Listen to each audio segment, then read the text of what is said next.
When I think of my mom, I see a snowy, white-haired woman with rosy cheeks and a round tummy, a perfect picture of Mrs. Claus. She loved people, nature, and her God.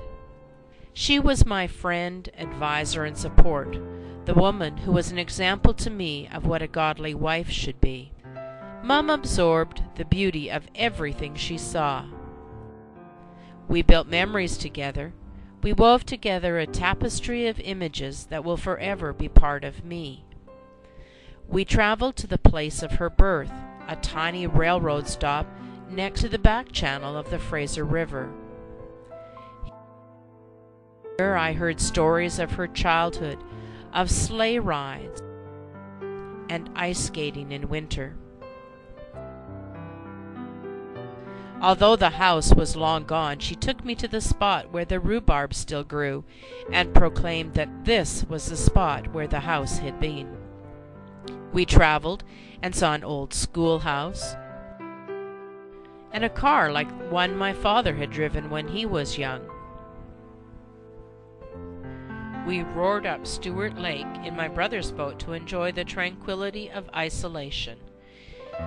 First section of our tapestry was created. The memories continue to come. Traveling along Oregon's coast added another section to this tapestry.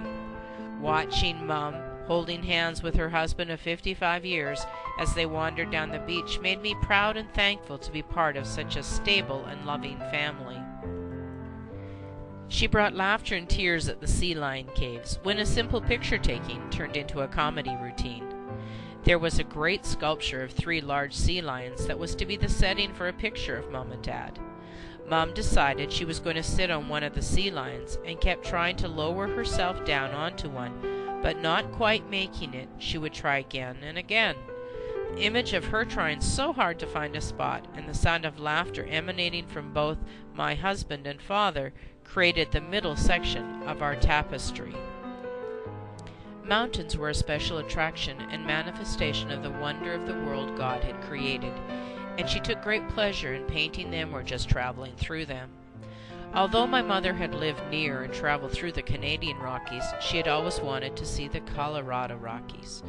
We decided to take Mom to see the Rockies, but as we traveled we noticed that her energy seemed low, but she never complained of any problems. But unknown to us, a large problem was building. Her lungs were filling with fluid, and she would soon have difficulty breathing. With great difficulty, it was decided that for her sake we would have to change plans, which meant leaving the Rockies unseen. The anticipated section of the Rockies' woven memories would be left unfinished. Although the Rockies were gone, we still created memories together. We celebrated Mom and Dad's 60th wedding anniversary. Celebrated our last Christmas together. I had the pleasure of making the Christmas tea ring, something my mom had always made. Although she was losing strength and breathing was more and more difficult, she rarely complained. She just modeled grace and love. In my last visit with Mom, although the smiles were rare and silence had been forced upon her due to breathing difficulties, I will never forget her reaching up to hug me and whisper in my ear, "You'll never know how much I love you." Although sorrow and grief came, my mom will always remain for me the laughing, loving lady in the rocker, enjoying the people and wonder of the world her God had created.